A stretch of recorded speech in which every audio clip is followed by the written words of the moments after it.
நாடாளுமன்ற தேர்தலில் திமுக கூட்டணியில் சிபிஐக்கு 2 தொகுதிகள் ஒதுக்கப்பட்டுள்ள நிலையில் 2 தொகுதிகள் என்ன என்பது குறித்து இன்று மாலை பேச்சுவார்த்தை நடைபெறுவதாக அண்மை தகவல் தற்போது வெளியாகியுள்ளது. விவரங்களை செய்தியாளர் செலினா வழங்க கேட்கலாம்.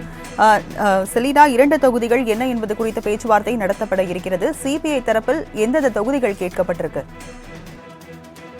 நாடாளுமன்ற தேர்தல் நெருங்கிருக்கக்கூடிய நிலையில் திமுக அதன் கூட்டணி கட்சிகளுடன் கடந்த 2 நாட்களுக்கு முன்னதாக தொகுதி பங்கீடு பேச்சுவார்த்தை என்பது முழுமையாக நிறைவு பெற்றிருக்கிறது. இந்த நிலையில் சிபிஎம் பொறுத்தவரையிலும் கடந்த 2 நாட்களுக்கு முன்னதாக சிபிஎம் நேரடியாக வந்து பேச்சுவார்த்தையில் ஈடுபட்டார்கள். சிபிஐ கட்சியை பொறுத்தவரையிலும் குறிப்பாக அவர்கள் 29ஆம் தேதி அவர்களுக்கு 2 இடங்கள் என்பது ஒதுக்கீடு செய்யப்பட்டது. அதற்கு பிறகாக மீண்டும் பேச்சுவார்த்தைக்கு வராமல் இருந்தார்கள். எந்த தொகுதி என்பது தொடர்பான அந்த தொகுதிகளை இடங்கள் கேட்பதற்காக இன்று மாலை அண்ணா அறிவாலயம் வர இருப்பதாகவும் திமுக கூட்டணி பேச்சுவார்த்தை குழுவுடன் பேச்சுவார்த்தை நடத்த இருப்பதாக தற்பொழுது தகவல் கிடைத்திருக்கிறது.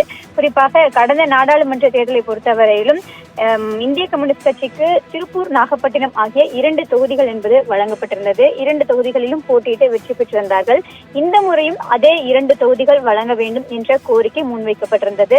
அந்த தொகுதிகள் இல்லை என்றால் வேறு தொகுதிகளை மாற்றிக் கொடுப்பதற்காக 4 விருப்ப தொகுதிகளை ஏற்கனவே இந்திய கம்யூனிஸ்ட் கட்சியின் சார்பாக வழங்கப்பட்டிருந்தார்கள்.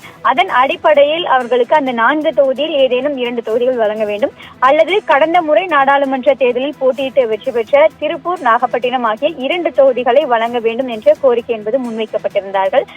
இந்த நிலையில்தான் தற்பொழுது இன்று இந்த பேச்சுவார்த்தைக்கான அழைப்புதல் திமுக பேச்சுவார்த்தை குழு விடுக்கப்பட்டிருக்கிறார்கள். திமுக பேச்சுவார்த்தை குழுவுடன் இன்று பேச்சுவார்த்தைக்கு இந்திய கம்யூனிஸ்ட் கட்சியின் சார்பாக வர இருக்கிறார்கள். முதலமைச்சர் வெளியூர் சென்றிருக்கக்கூடிய நிலையில் இன்று மாலை அவர் சென்னை திரும்புகிறார். அவர் சென்னை திரும்பிய பிறகாக இன்று மாலை அதாவது 6 மணிக்கு பிறகாக அவர்களுக்கு எந்த தொகுதிகள் வழங்கப்பட இருக்கிறது என்பது தொடர்பான முழு விவரங்களை திமுக சார்பில் அதிகாரப்பூர்வ அறிவிப்பு என்பது வெளியிடப்படும் என்று எதிர்பார்க்கப்படுகிறது. மீதம் இருக்கக்கூடிய மார்க்சிஸ்ட் கம்யூனிஸ்ட் கட்சி, அதே போல மதிமுக, காங்கிரஸ் ஆகிய 3 கட்சிகளுக்கும் உத்தேச பட்டியலை திமுக சார்பில் தயார் செய்து வருகிறார்கள்.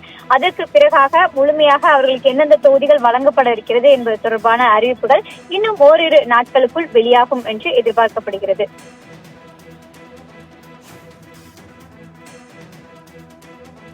விவரங்களுக்கு நன்றி செலினா.